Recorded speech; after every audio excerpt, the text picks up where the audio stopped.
All right, welcome back for episode 106 of Freight 360. Ben, is our first video episode today. So if you're watching this on YouTube, welcome to us in person.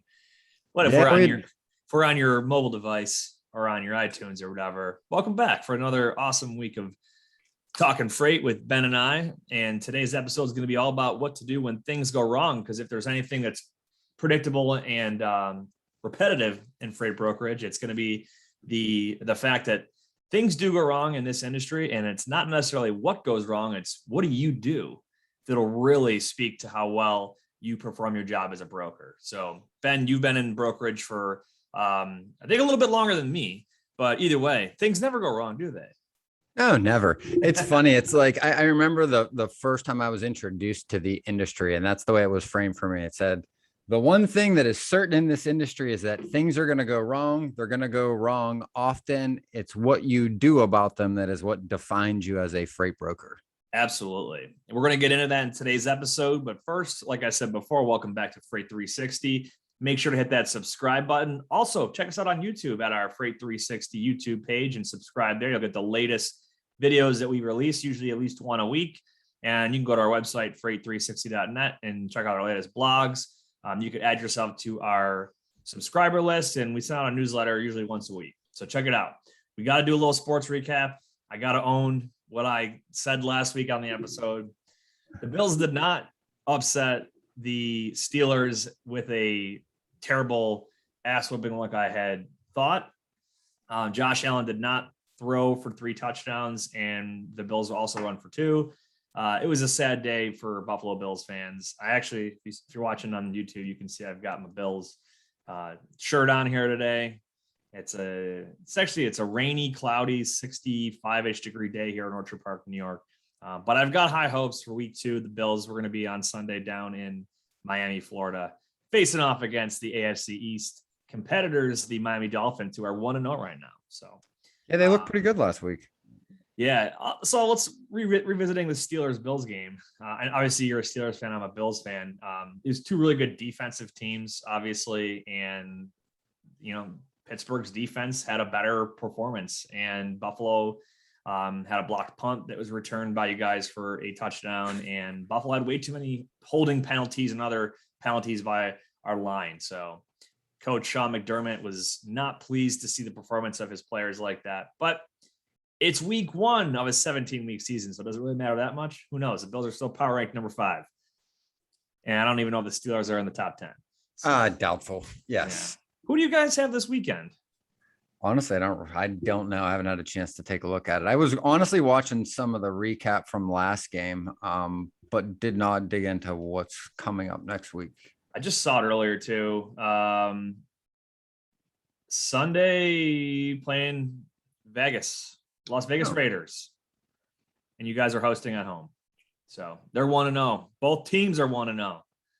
So interesting. Kansas City, though, that was interesting seeing Cleveland lead over them in the first half, and then they looked really good up until it didn't. But yeah, well, it's like Buffalo, man. 20 unanswered points in the second half by Pittsburgh. So kind of sad, but it is what it is. So I am going to also predict to you that the Bills will beat Miami. I don't think that the Dolphins can go 2-0 after facing the Bills. I'm pretty sure they beat like the Jets last week, so it doesn't really say much. It's kind of a gimme win for them.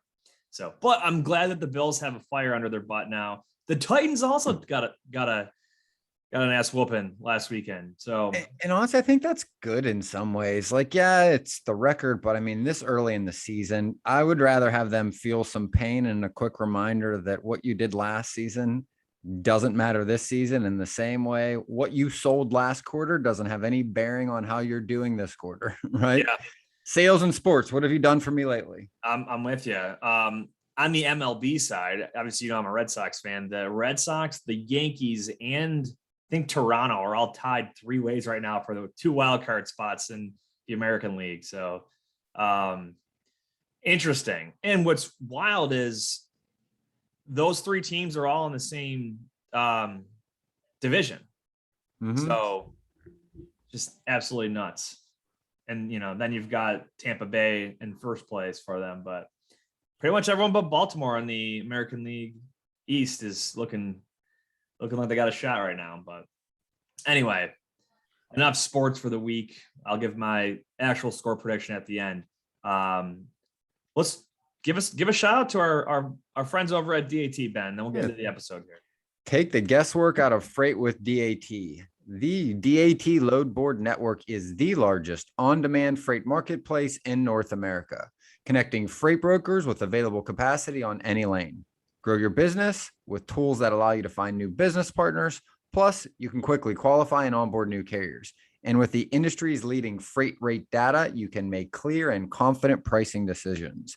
Take a look at the show notes for a free month of DAT Express, Power, and Trucker's Edge. Absolutely. And we don't have a promo for it just yet, but I'm going to always recommend a lot of the DAT products outside just those load boards. So RateView is a really good tool to forecast, not really forecast, but to look at historical rates and be able to try to get an idea of where things are trending. So I guess that is forecasting. It's really good if you're trying to figure out some spot rates. Same thing with their onboarding tool and their carrier monitoring. So check them out. You can go to dat.com. And obviously, we did our Freight Broker Basics course in conjunction with DAT. So we highlight a lot of their products in the course, and you can go right to DAT's website to their broker training section under the brokers tool, and you'll see our course listed there. So, or check out the show notes. You get a link for it there. Good stuff. All right. Freight brokering, what to do when things go wrong. So there's a ton of things that can go wrong in the freight brokering world. So we can't hit on every single one of them, obviously, today, Ben, but I wanted to take this time on today's episode for us to share some firsthand stories of things that we've experienced in our careers and maybe what we did well, and maybe also some oops situations that we've learned from. Because I think that's one of the biggest takeaways in any situation like this is, did you walk away from it learning something and being able to apply that down the road? Because if you didn't, you failed yourself and you did yourself a disservice. So I guess it doesn't matter in no particular order. We'll kind of get into some things that go wrong, but you got anything top of mind? Any load issues that you've ran into? Yeah, we were talking about this, you and I, obviously, because we were kind of outlining what we wanted to do for the topic and what we were going to do in this week's show. And one of the other things that I really like when I listen to other shows and other podcasts are the anecdotes, the stories that really give you a window on what it's like to really do that job, what they're doing, what they're running into. And I think that's going to be a really good addition to this. And this happened actually last week. And it reminded me of a lot of the things that had gone wrong, the emotions you go through, and not all of the time do they work out the way you would want them to, even at the end of the day. But the ultimate result in regards to where you are at with your customer, your business, and your book of business isn't always the same thing as the way the emotions play out, right? Now, for instance, the issue that kind of happened to a client last week, they were moving drayage. But the reality is why the problem occurred doesn't matter as much as kind of how it was worked through, right? And in drayage, if you do not pull the containers out of the terminal, this happened in Chicago. If you don't get the containers out by the last free day, they start incurring storage. And if anybody's been reading the news as it relates to, the logistics and the supply chain, huge congestions at the terminals where you actually pull them out of the railroads, tons of congestion at the ports. And I know Dooner posted last week, I think there's a record number of now vessels that are moored off the coast of California, like 55 and a half or 55. The pictures are just insane. If you get some of those like drone or aerial photos that just show them all out there. What do they call them? They're moored out there? Yeah. MOOR, I think is the term, but I would have just called them anchored, but I guess that's the correct vessel term to use is mooring.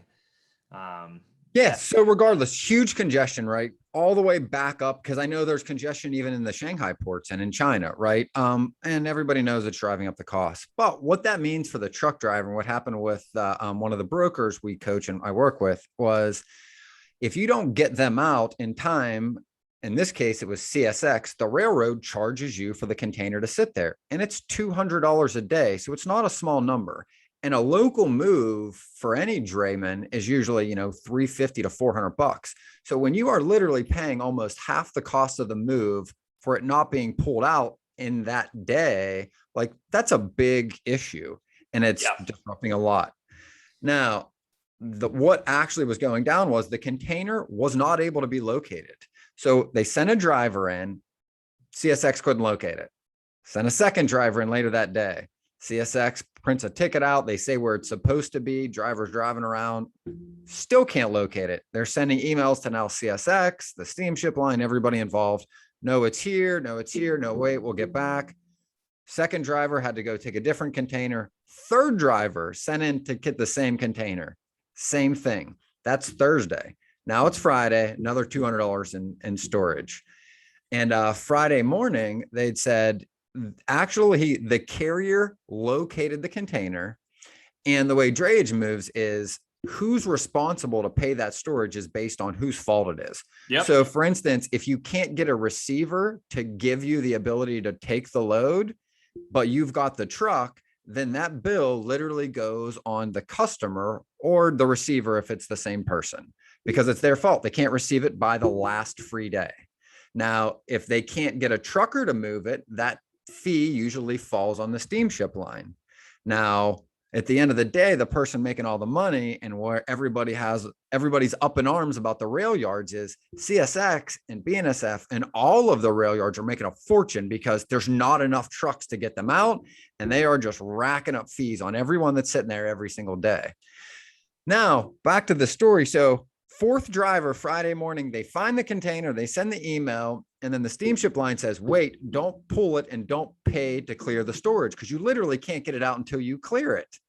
So what they do is they say, wave the driver off and say, we're going to fight with CSX to get them to pay it. All day back and forth. At the end of the day, the last email, and I saw it because I was helping this broker work through it, you see the whole trail of all these things happening. And then just a summary from the steamship line and the broker over to CSX that just states everything I did. This is our fourth driver in 2 days. We have sent pictures of the driver standing next to the parking spots that he was supposed to. There is no container there. Like everything's been verified. Going back to why we say CYA and full truckload and other things, right? Pictures, photograph, it's worth 1,000 words. It's indisputable at this point. It's nobody's fault but them not locating the container. And still at 5 o'clock, 5:30, CSX sends an email and says, we will not clear storage. Pay it, do what you need to do, then dispute us. Now at 5:30 on Friday, there's nobody left to go get this, right? So our client runs into the issue Saturday morning and he's got a decision to make because he can't reach his customer, can't reach the steamship line. And he's got to decide, do I pay the $600 and hope to get reimbursed? Or do I wait until Monday where it incurs another 3 storage charges, another $600, right? Over the next 3 days. And it really hit me when I was, talking through him with this. And, he'd asked me what my thoughts were. And I said, look, here's what I would do. I would send the email to your customer, tell them what has happened. Tell them that you are going to take the initiative and clear the storage and pay it out of your own pocket. And I would then go back to them and say, look, I'm doing this because I do feel this is the right thing to do, whether or not CSX reimburses, whether or not the customer has an issue. In the benefit of everybody, we know this needs to get out. We know the product needs to be delivered, and it's not going to do any good by us arguing in another 2 more days. I advise them to pay it. And that, there was a back and forth. Our client asked me and said, Ben, well, what if I can't reimburse it? I basically take a huge, it's taking one in the chin, right? You don't know if you can reimburse it. It's a lot of money that he was going to spend and risk. But, and I want to put this back to you. What do you think happened Monday morning when it all kind of played out? Because he did pay the storage. He did get the container moved and he got it delivered Saturday afternoon.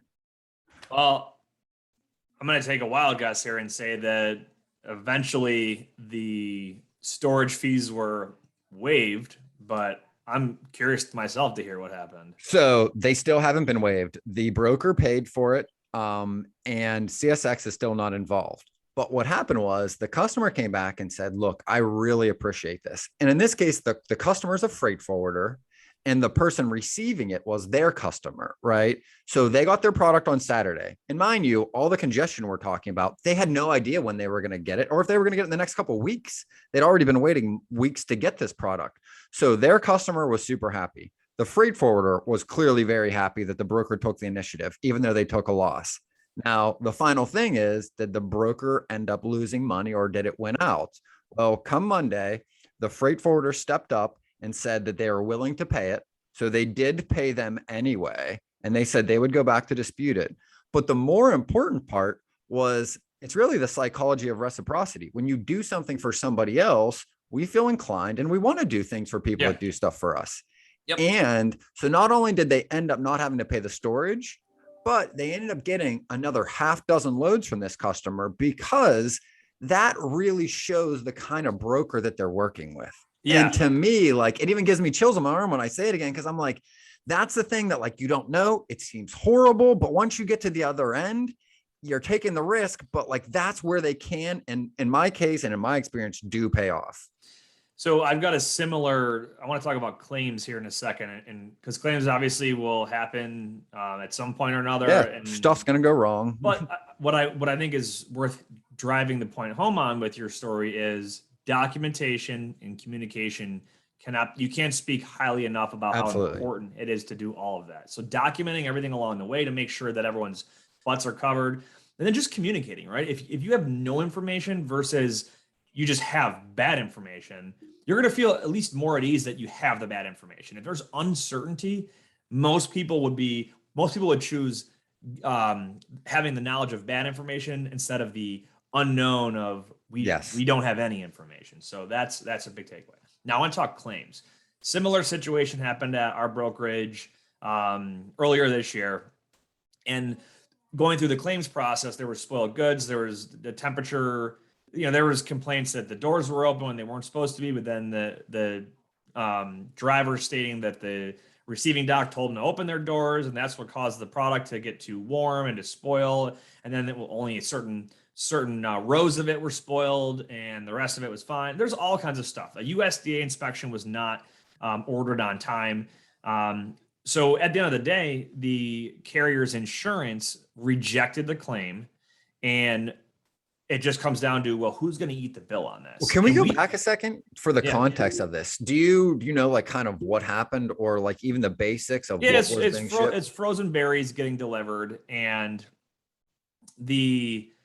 temperature controlled berries were getting delivered, right? Yep. I think it was frozen, and they got to the receiver, and fast forward to the claim. The claim was that a portion of the shipment had spoiled because the temperature got too warm and the product did not remain frozen. And what should happen with the FDA inspection? Because I'm sure a lot of listeners aren't really aware. Well, the FDA inspection would be ordered by the receiver, and they'd be able to determine what product was actually spoiled. What their investigation would determine then is what caused it, and then that would help an insurance company determine who's at fault and then who would pay out.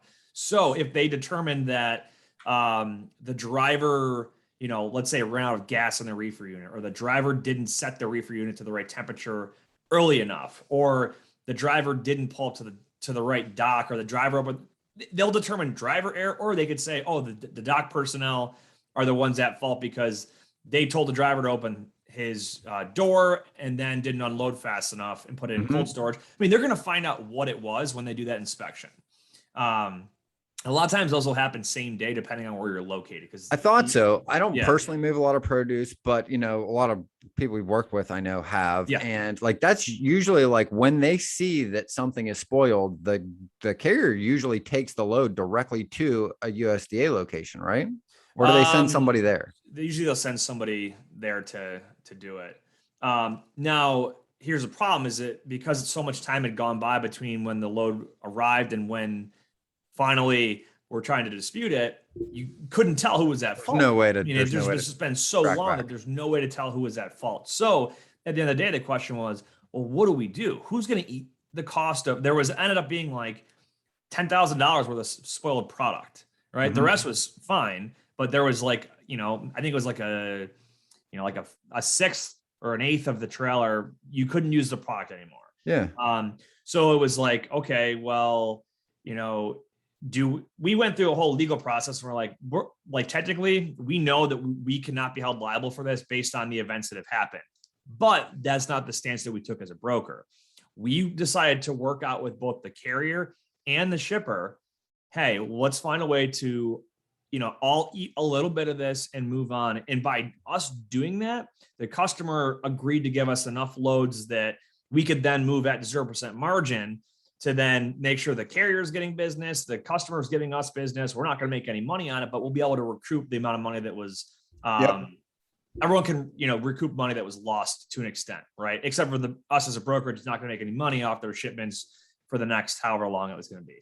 I think it was like the next 12 shipments or something, or 6, whatever it was. But the takeaways there are, if you have a claim and it's on a perishable good, you need to make sure that if an inspection's not been called, you as a broker should be stepping in and recommending, hey, get that USDA inspection so we can determine what happened for insurance purposes. Because at the end of the day, we all carry insurance for certain reasons, and the broker does not carry a primary cargo policy because it is not our job in that transaction to be the ones insuring the cargo. Our job is to coordinate the shipment between the shipper and between the motor carrier. The motor carrier should have the proper insurance to cover any kind of losses on that are due to their fault, right?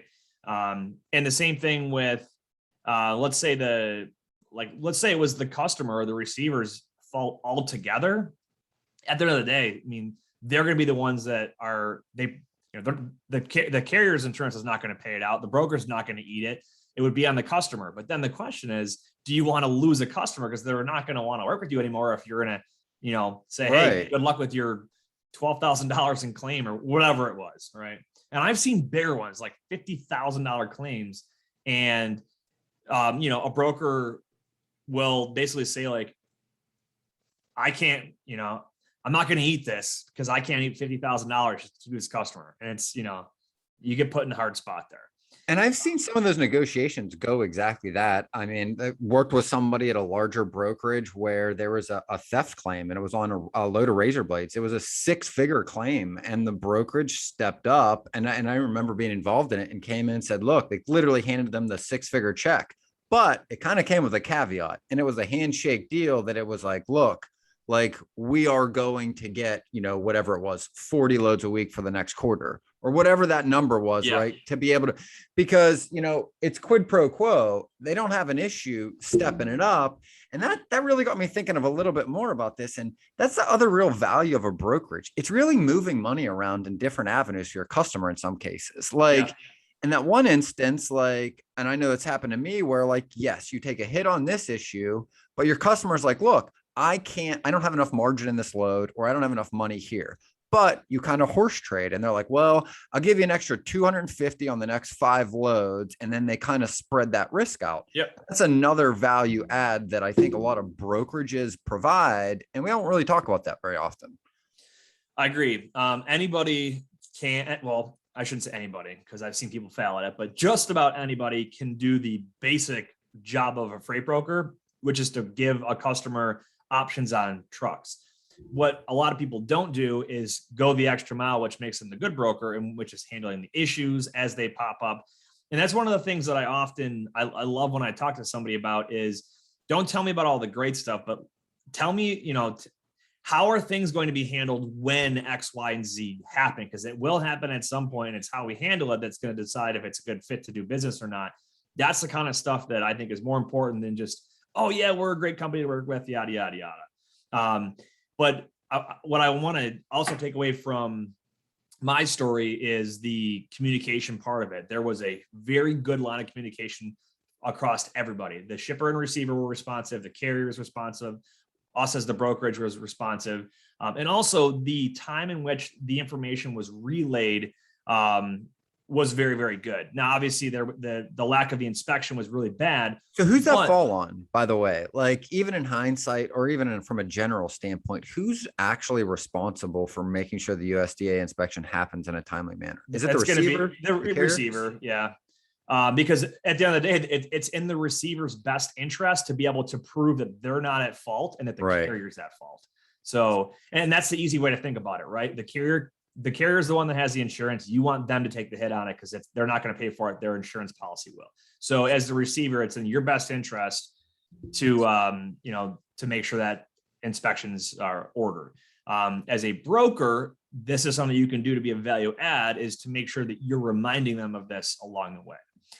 But communication, even if it's bad news, is really, really important to make sure. Like I've said it before, bad news gets worse with time, right? I think you misquoted me and you said something about bad news is best given early and often, or early something. and often. Bad news gets worse with time.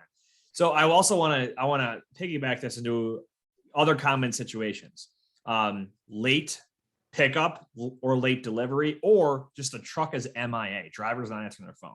These issues happen a lot. I've got too many stories to give you one, specific and run you through it beginning to end, but how you handle these as a freight broker when these situations happen is going to speak volumes about your character and your performance as a value add freight broker to your shipping customer. So no customer wants to be told that their shipment or a truck's going to be late, but even more so than that, they don't want to not know that something arrives 3 days or hasn't arrived after 3 days and they weren't told about it. Right. So the common situation is, hey, my carrier picked up the load. I can't get a hold of them. They're supposed to deliver later today or tomorrow morning. What do I do?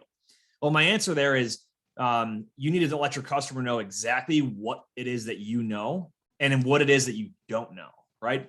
Give them the possible outcomes and kind of walk through the different scenarios with them so they don't feel like they're in the dark. If you're sharing information with them, they know that you're not hiding anything. Because if you pull the same move and you start dodging their phone calls, you're not making yourself any better or putting yourself in a better position than the carrier has been to you.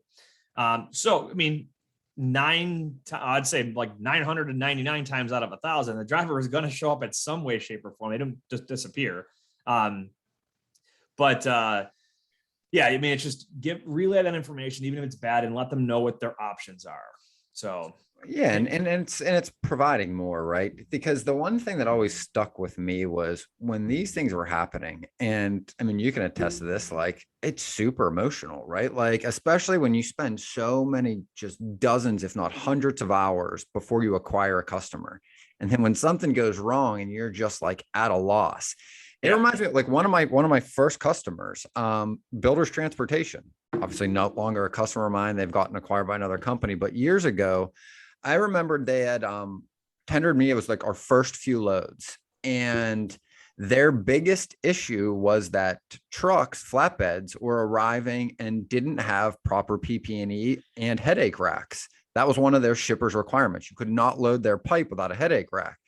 And they had said, we've tried to use brokers in the past. The reason we don't want to and we stopped is because nobody seems to care enough about this. And we're tired of looking like we're negligent when trucks show up without the right equipment. Like, pretty straightforward, right? You got a new customer. They tell you this is what they require. So first 2 trucks that arrived the first day I'm shipping with them, and is literally my first real customer, where they were like, we're quoting, we're going to be doing consistent loads every week. I'm super excited. What do you think the first 2 trucks show up without?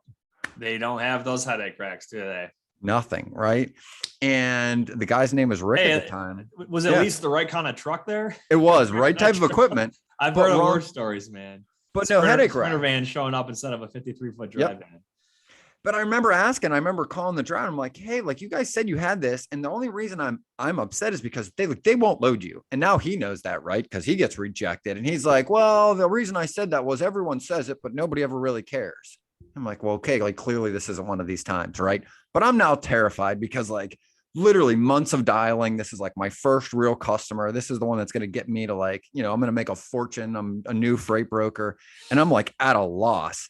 Terrified. I'm like, I'm back to scratch, and I don't even know what to tell them because I basically sold them on my ability to make sure this doesn't happen. And the first load I'm running, I'm SOL, right? Yep. So start thinking, what is the actual problem? Well, the actual problem is the guy doesn't have the equipment. And, you start thinking about it a little bit more and you go, well, if I was a truck and I didn't have it and I needed to have it, how would I go get it? Right. So started Googling around, where do you buy a headache rack? How do you find these things, right? How do you get some of the other equipment? And we found there was a local shop there that was going to install it. And it wasn't really that much money. So we actually found a way to negotiate part of the guy's rate con. And we used some money. I think we used, what's it called? Like a comm check to pay the installation fee. Yep. And I did another comm check to actually pay for a headache rack. And we had them installed in those 2 trucks. Nice. And yeah, the guy didn't get loaded till the end of the day. But like the long and short of it was, I thought the customer was lost completely. We thought it was a dead deal and it wasn't a great situation. But when you go through those situations with a customer, like it builds trust because they're fearful, they're emotional, they don't want to look negligent to their customer that they've been working with for years. And when you come through out the other side, like that is all we're trying to do in a prospecting call. We're trying to get that across to let them know that when that does happen, we're the kind of person that's going to find a solution. Yep. Not throw up our hands and go, sorry, take the load back. I think what a lot of people often forget about, and I use the term logistician a lot when I talk about freight brokers. Yeah. Part of being a logistician is being a problem solver and having that figure it out mentality. And if you don't have that figured out mentality, you probably won't succeed very well or very long in this industry. I had one of my agents last week asking me about hiring, because the first person she tried to hire, it didn't work out. He wasn't hardworking enough. He didn't have the figured out mentality. And she's like, what should I do? And I told her, part of that vetting process, you know, hiring and firing is not easy. It's just part of running a business. And those are the kinds of qualities that you need to look for. And they're oftentimes people can fake them in an interview, but you should know pretty quick in the first week or so if they truly have that quality or not. And I think she left the guy on for like almost 2 months before she's like, yeah, you can close them out. I fired him. I got rid of him. I'm like, good. So don't wait that long. And the next one is kind of the big takeaway. But it's a really good point, right? Yeah. Like, and you'd said, what's the kind of cliche that it's like, be long to hire, fast to fire, right? Like you want to spend a lot of time or as much as you can to try to understand it. But when you find it's not a good fit, the sooner the better. Yeah. Yep. Absolutely. Don't drag it out by any means. So it reminded me, and kind of off topic, but my wife and I were talking about this the other day. One of her friends or somebody was dating somebody and they were talking about how long they knew each other before they got married. And they had said, asked me what my thoughts were. And I was like, look, like, it's like anything. Somebody can be anybody they pretend to be for a certain amount of time, but over a long enough period of time, you're going to find out who they are. So whether it's dating and it's 2-3 dates and you find out who they are by 4 or 5, or in our world, right? You've been working with a customer and you are this outstanding freight broker until the 3rd or 4th time something goes wrong, or the 3rd or 4th time they need to reach you in the middle of the day and they find out that like you aren't there, you didn't follow up, and all the things that you touted don't really exist when it comes and push comes to shove. Yep, exactly. Very, very true. Hey, I got engaged to my wife within a year of meeting her, and I think someone I dated before her didn't last very long at all because I knew very quickly not the one. Mm-hmm. So no point in dragging it out. I want to go over one more issue before we hop into Q&A, and that is what to do when a truck falls off, because this is happening so commonly right now in the market with capacity feeling tighter than it normally is in an average market, if there is an average market. But then on top of that, there are some carriers out there that they are looking for a higher paying load, and whether or not that's what they tell you they've done, it's likely what happened if they fall off a load for you. So when I say fall off a load, I mean, you sent them a rate confirmation, they've signed it, agreed to it. And then they call you back and say, hey, I can't pick this up anymore.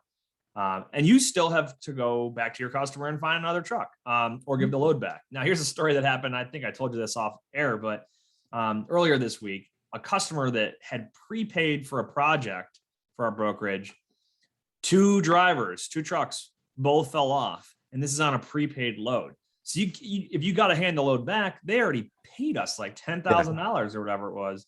And both drivers admitted that they found higher paying loads. And it's like, that's the piece that's it's crazy, because if we were to do that to a carrier and say, hey, we hired a cheaper carrier, you got to pay a truck order not used or a towing, but there's no fee. Recourse when we're the ones paying them.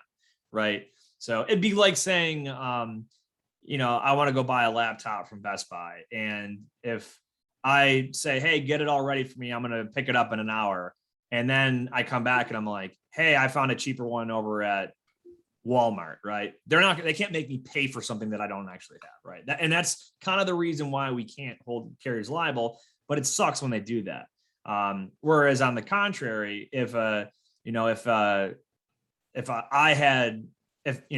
say that you go to buy your laptop and then Best Buy is like, hey, it's X amount, it's $100 more. You'd be like, no, it's not. Like, we agreed on this price. You gave me my quote, like, all right, type thing. So it only goes one way. I don't know if that was a good way to give it an analogy or not, but it was way, because isn't the legal side is like the only time the carriers become liable is once they're in possession of the freight.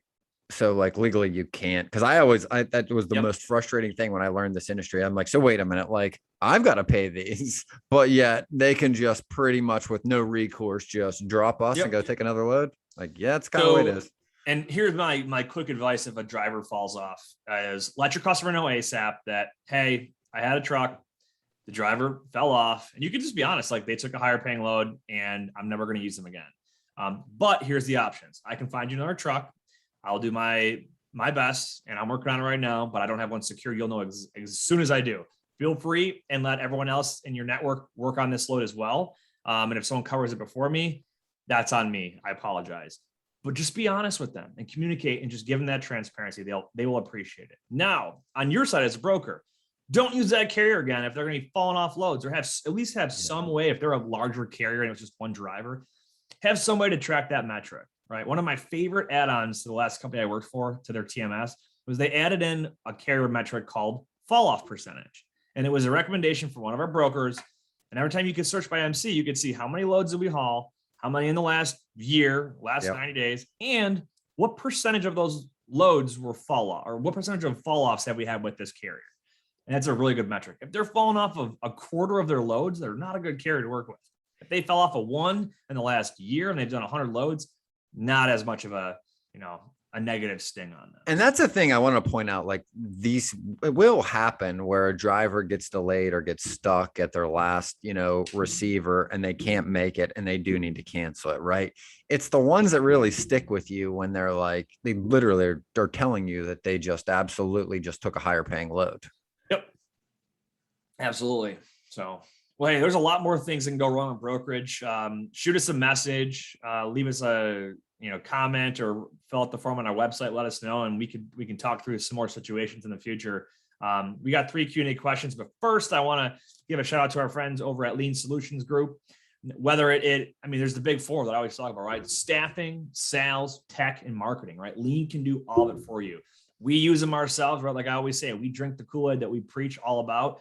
But whether it's putting bodies in seats to run your back office, or you need account executives to manage customers, or you need some tech work done to build a website, or marketing to help you with SEO, or whatever the case might be for your brand, for your brokerage company, Lean has that solution for you, hence the name Lean Solutions Group. So they use the nearshore model. They've got 3 offices down in Colombia, South America, and they're able to give you top-notch staffing at a fraction of the prices you would in the United States. So check them out at leangroup.com.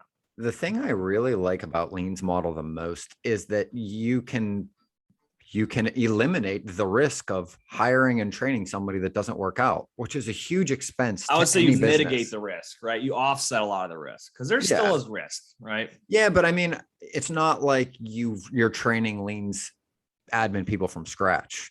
Correct. And that's the piece that for smaller brokerage is just so time consuming. You've got to leave your book of business and your customers to spend time with this person you brought on. And that's a big opportunity cost for somebody that's actually managing a lucrative book of business. Yeah. So back to my situation before that I was talking about, having that figured out mentality. These are folks that have been trained in logistics and have made it. They've passed the test that Lean puts them through before they're even available to be hired or chosen by you to join your team. So it's a really good model. So check them out. All right. First question today is, how can I start a freight brokerage from outside of the United States? This is an interesting question. And here's what we don't know. Do they want to be a U.S. freight broker or a foreign freight broker that works in a different, that moves freight in a different country? Mm-hmm. Let's say if it's the latter and they want to work freight from a different country, I don't have an answer for you, because every country has their own rules and regulations. Now, if you want to be a freight broker that lives outside the U.S. but is working U.S. freight, you have to meet the same criteria as anyone based in the USA would have, right? That is going to be getting your authority, having your bond, having all the same things in place that every other US brokerage has. And we've gone through this on previous episodes. It's part of our course. It's actually, I think, module 2 of our course is all about the steps you have to take to physically open your brokerage. I will warn you that there is some tech issues you can run into with load boards. I know Truck Stop was one of them that I've seen in the past. If you are not in the United States or in Canada, like I've had people that were in, for example, let's say Europe, and because they got their IP was flagged by Truck Stop security thing, and it can cause downtime until they correct it. So just think about those things ahead of time. Also, if you're outside the US, there could be some prejudgment that you're not as in tune with the US market and the goods that you're trying to broker the transportation for as someone that's around them every single day. So keep that in mind. Like, for example, like, you know, if you, let's say you live in England and you want to be a broker in the US, the truck market in England is not the same as the truck market in the United States. So people might think, why would I want to work with you when I can use my broker that literally has this big carrier network already? So you just have hurdles, but you still have to meet the same criteria. You can do it. And there's a lot of people that do. I've worked with folks in Canada, Mexico, Honduras, Argentina, obviously Colombia, right? That's where Lean's based out of. Venezuela. I will tell you, if you can try to get close to the right time zone that you're going to be operating in, it's going to be easier for you. I had a team that I talked to that was in Australia, and actually very successful brokers. And they moved all US freight, but they're on like the opposite end of the world, side of the world. So it's like the time zones just messes up their day and their sleep. So that's my my advice is make sure you just follow the steps that we've already laid out. Next question. Does the FMCSA regulate broker margins? I kind of laughed when I saw this one because I remember the big debate, like, was it like a year ago or so? Maybe like earlier this year when they're like, brokers need to be transparent about their margins with carriers, right? No, the FMCSA does not regulate margins. And I want people to consider this, right? Like 10% margin versus 50% margin. Someone might say, just off the top of their head, 50% is outrageous. Okay, well, I helped someone build an LTL shipment earlier this week, and it was a $100 shipment, right? And they made a $100 profit on it. Okay, like that's 50%, but that is not, you get paid in dollars and cents. That's $100 for all the work they did, though, to make sure that they got the shipment taken care of and they're able to update the customer along the way with track and trace. They're going to make less money on that load than if they made 10% on a load that's paying $7,000, because that's a $700 profit. So yeah, there's no regulation on it. We've talked about the averages, right? They tend to hover somewhere around 15, 16, 17% across the board. And that is just across everything. LTL, full truckload. Oh man, all lengths of shipments and all that stuff. So, well, yeah, especially, and then when you get into some other things, I mean, like obviously it's a percentage, so it's a function of the other number, but like lower mileages are going to have much higher percentages. The longer runs are going to have much lower dollar amounts, right? And then the longer ones have higher dollar amounts, but lower percentages. So like the percentage, I just don't feel like you can boilerplate that into the industry. In like all of the brokerages that I've worked with and have experience with that even try like the cost plus models, like it just doesn't work well for that very reason. Because like if you end up with a customer that's all local, then all of a sudden your brokers only want to work with customers that ship longer miles, so you don't service the shorter miles because there's not enough money in it to cover your overhead in some ways. Like you're making, like you pointed out, I mean, some of these, like you're doing hours of work for what? You're going to do it for like $15 if it's a $150 shipment or $250 shipment. Like there's LTL shipments that are $50 to ship. Yeah, I mean, it depends on what it is, right? If you got like a super small little box that's going to go, it's going to move freight instead of parcel. You might be paying $70, and 10% margin there is $7. That's $7. not going to You cover wouldn't your pick up overhead. the phone. Yeah, you wouldn't pick up the phone to answer that, to do that. Yeah. But it's servicing your customer, and it's part of the mix, right? Yeah. Yep, exactly. So the takeaway is don't abuse it, but you should be making an honest wage. You shouldn't be short selling yourself, but you also shouldn't be gouging either. All right. The last question. How do I make a rate con for bag rates on onions? I'm going to peel the layers back here. No pun intended. Dad joke. This kind of goes with potatoes as well. They're very often, a customer will very often pay a per bag rate. So let's say you've got 50-pound bags of potatoes or onions, and depending on the lane, right, how far it's going, they're going to pay you a different rate per 50-pound bag. But let's just we'll use some even numbers, right? Let's say that your customer is paying $5 per bag to have them shipped, right? And you know that a truck can scale 42,000 pounds with those potatoes or onions and stay legal, right? So you know that at most you'll have $5 times however many bags it takes to fill up 42,000 pounds. Now, I'm not a huge fan of bag rates. If you can avoid them, try to avoid them. But if you're going to go down that route, I've worked with folks that have and have been successful with it. You need to make sure that your carrier is paid also per bag, and just your market. So let's say we went back always match up. Yeah. Always match up. So let's say it's one side with the other. Let's say it's $5 a bag your customer's paying you, and you've got a truck doing it for $4.50 a bag. Okay. It's a 10% margin. All right. Your rate con should state, the full rate, and then it should be broken down saying that rate is comprised of $4.50 per bag times X number of bags. And then you also have to have a note in there that states you must load to 42,000 pounds in order to receive this full rate. If you do not, you will receive a prorated amount. And a lot of carriers, they know this. They've hauled this stuff before. Yes. But if it's not, the verbiage is not in the rate confirmation, they can try and get you and they can win and you can lose money on it. And I've seen it happen before. Just make sure you're comparing apples to apples, oranges to oranges, onions to onions, potatoes to potatoes, right? Because and think about this, I've had people that their carrier invoiced them for, maybe they only loaded 41,500. They got invoiced for the 41,500, but then they sent the wrong invoice to their customer for the full 42,000. Then the customer short pays it. And the accounting team's like, what's going on here? I thought we were supposed to, they short paid however much money it was, right? Yep.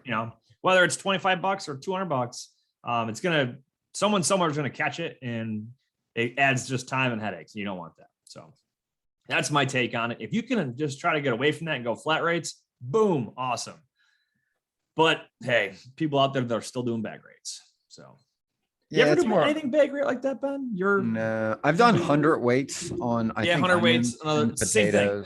Exact same concept. The biggest thing is just matching, from my point of view, like what you're doing with the carrier with your shipper and being able to verify both, right? So if it's 100 weight, bag weight, whatever it is, do it on both sides. Make sure your rate con has specific customer information for that customer, is what Nate was referring to, right?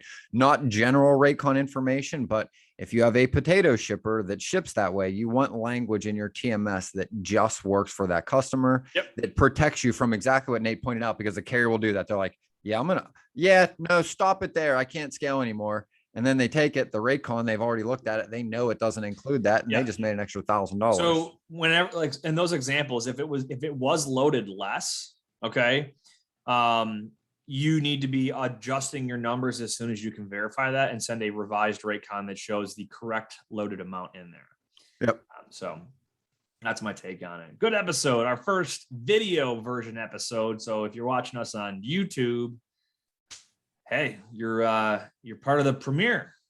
So we'll see if folks like seeing the live, or not the live, the video stuff here, and we can keep putting it up. But yeah. We got to do predictions on the Bills game this week, or I do. I'm going to say, I think what's a line? 3.5 point favor in Miami. Over under, I think it's 47.5. I'm still going to give the Bills to cover the spread because I normally do. I'm going to go 24-17 Buffalo in Miami, win by a touchdown. 24-17. Yeah.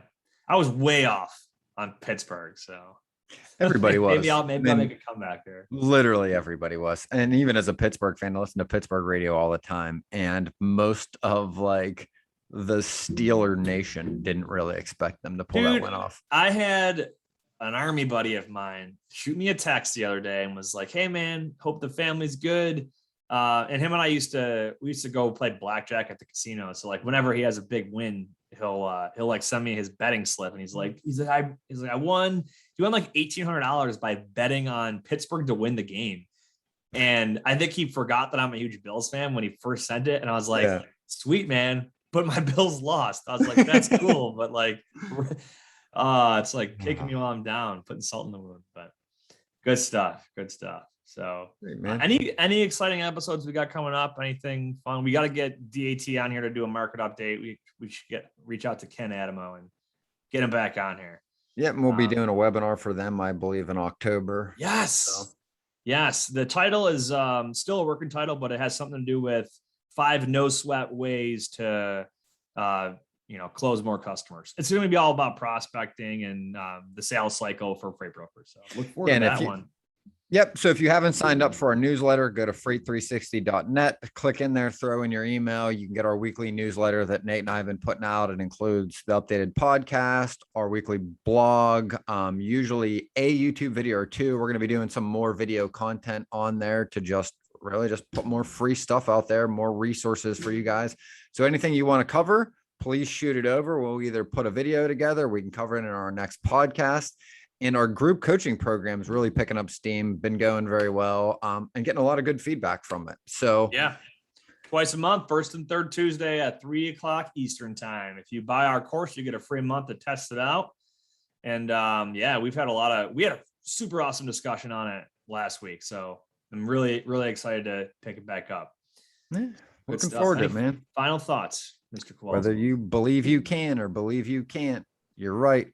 And until next time, go Bills.